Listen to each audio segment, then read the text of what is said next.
ఏమన్నాడంటే, నీ గుండె పగలేలా దేవా నా జీవితం మార్చయ్యా, నా జీవితం మార్చయ్యా.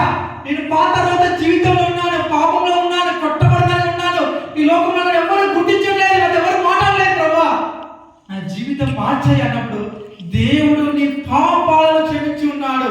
హల్లెలూయా. అందుకే సర్వోన్నతమైన స్థలములలో దేవునికి మహిమ, దేవునికి మహిమ. ఆయనకిష్టులైన మనుషులకు భూమి మీద సమాధానం కలుగును గాక. సమాధానం అంటే తృప్తి సమాధానము. చాలా మంది లేరండి సమాధానం ఈ లోకంలో. యేసుక్రీస్తు దేవుడి గల ప్రజలు దండిలో. హల్లెలూయా, హల్లెలూయా.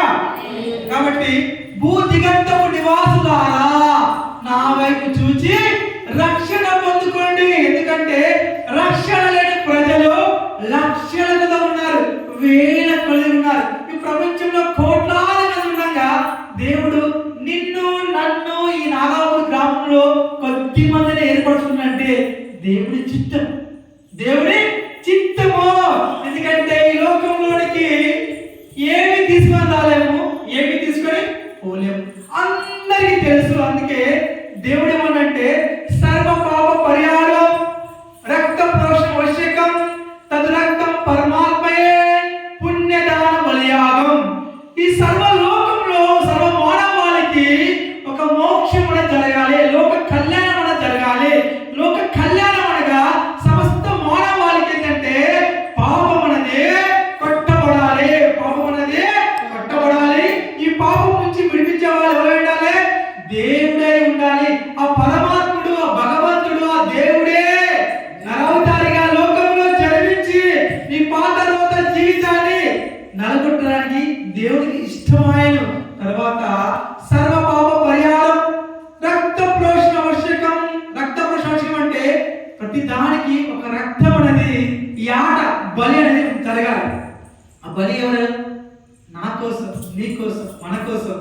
మన యేసయ్యని బలి పశువుగా మార్చబడ్డాడయ్యా ఈ లోకంలో, నీ కోసం, నా కోసం, సర్వ మానవుల కోసం. ఏంటంటే లోకంలో బలి పశువుగా చేయబడ్డాడు. ఆయన రక్తం, ఆయన పరిశుద్ధ రక్తం చేత శిలువ మీద వ్రేలాడాడు. ఆ రక్తం పరమాత్మే. ఆ రక్తం ఎవరు ఉండాలి? పరమాత్ముడే ఉండాలి, పరమేశ్వరుడే ఉండాలి.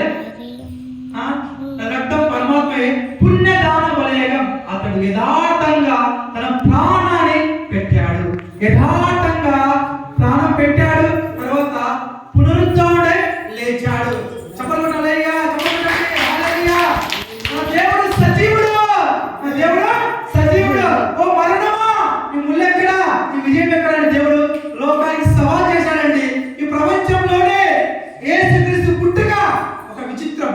సైంటిస్టులకు అర్థం కాలేదండి, శాస్త్రవేత్తలకు, మేధావులకు, శాస్త్రులకు, పరీక్షలకు అర్థం కాక ఈ నక్షత్రం ఎక్కడ పుట్టిందిరా, అసలు తూర్పు దిక్కు నక్షత్రం ఏంటి అని చెప్పేసి ఆ నక్షత్రాన్ని గమనిస్తూ ఉన్నారు. చూడండి, అక్కడ పశుపాలుడు పుట్టడం ఏంటి, అక్కడ నక్షత్రం పుట్టడం ఏంటి, ఒక పశుపాలుడు పుట్టడం ఏంటి, ఒక నక్షత్రం పుట్టడం ఏంటి.